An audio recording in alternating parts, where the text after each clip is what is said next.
name's Kevin. So I'm going to talk about a little bit of a lighter subject today.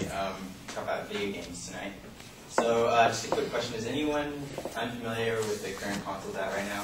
Xbox, Nintendo, or any of those? Does everyone know what these are? Yeah. Alright, so basically I'm just going to point out that basically in the last 20 years, video games have become wildly popular. U.S. computer sales have raked in $11.7 billion in 2008, which when compared to 1996 has quadrupled. And also 68% of American households play video games, and the demographic is very widespread, with 40% of gamers being female and 35 actually being the average gamer age. Yet video games continue to receive negative publicity. A lot of people say gamers, because of the explicit and violent subject matter, they'll become mass murderers in some way. Basically, I'm going to refute that.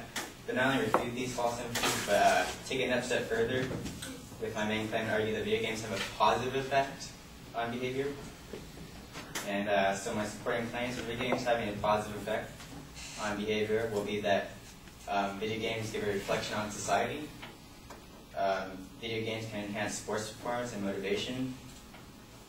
Video games can be used as military training tools.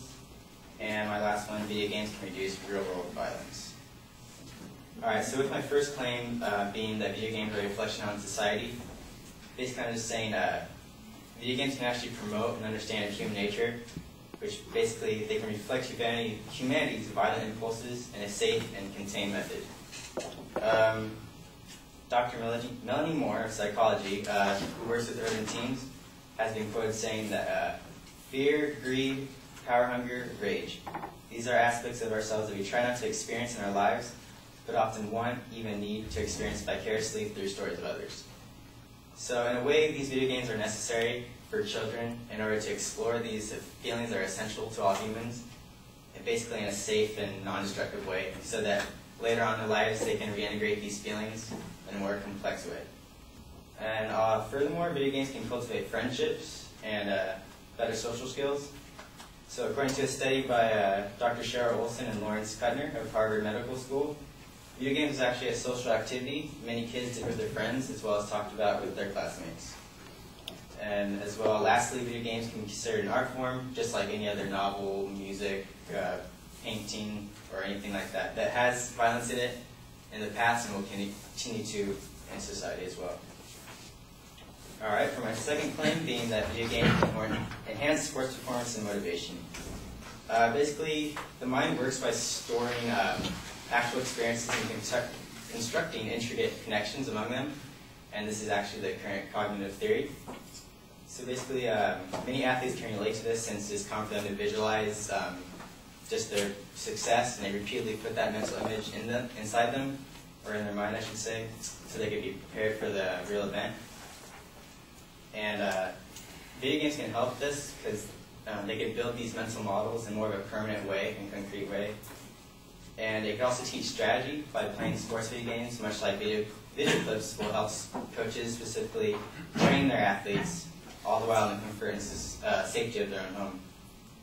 So basically, games like Madden NFL and NBA 2K series, they have a create your own player mode, and basically this actually will help real-world athletes and casual gamers alike to actually better be motivated performing whatever athletic sport they're in, since it gives themselves have more motivation to perform well since they're representing themselves in that one. Alright, so my third claim being military training tools. Video games have become really realistic over the course of the past 10 years or so. And the U.S. Army actually hopped onto this and launched their personal computer-based game called America's Army in 2002. And this technology allows for countless different training exercises with different types of simulations and variations. And it basically is more cost-effective than real-world simulations, which have to account for ammunition, transporting personnel, and all those other expensive things. And basically the Deputy Director of America's Army, Christopher Chambers, adds that games are designed with an entertainment focus. So by their very design, they engage the participant and keep him engaged, as opposed to the design process that brought the traditional Army simulation, where the fun factor the engagement factor wasn't a paramount factor. So basically, as well as that, these military training games allow for better recruitment since they're publicly accessible. It's actually been recorded that up to 40% of recruited soldiers have played America's Army in the past before exclusive training with the game in the military. And going on to my fourth claim, being that it reduces real-world violence. The comparison between violent video games and real-life crime is impossible to ignore, basically.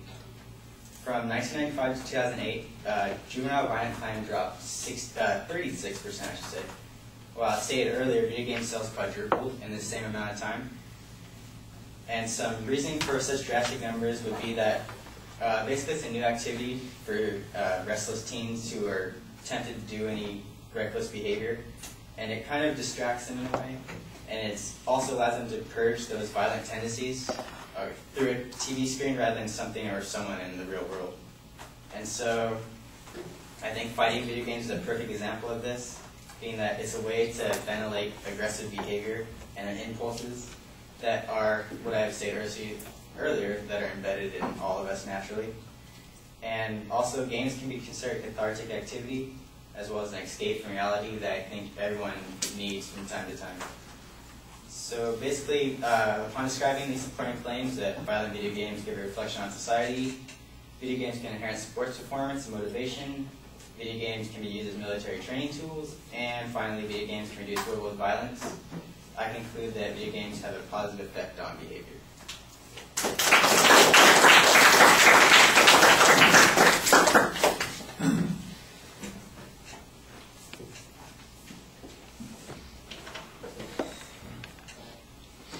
All right, it takes a while for you to get to it, but you do identify what your proposition is. The secondary issues are labeled. They're not always really stated as declarative sentences, although there is an inference that seems to be made in most of those points as they come up. That first one, for instance, I think is a little bit problematic the way it's phrased. You do describe what the controversy is in the background. I think that's fine. Let me see. I'm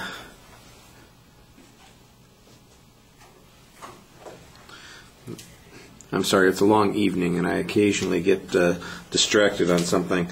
On the first point, the fact that something is reflected by, the games reflect something about society doesn't mean that it has no negative effect. I'm not exactly sure that all of the stuff that you put on that first point is advancing a claim very well. At best, it sounds like it's kind of a refutation of a claim that hasn't been made from the other side yet. The idea of athletic performance on the next point being connected to this, there's a nice theory that's explained there. You have an explanation of what games could have this potential effect, but I don't see any measurement of it. I don't see any authority who says that this happens.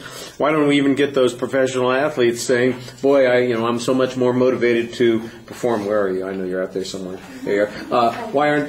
I'm so much more motivated to perform on Sundays because I spent all day Saturday playing Madden.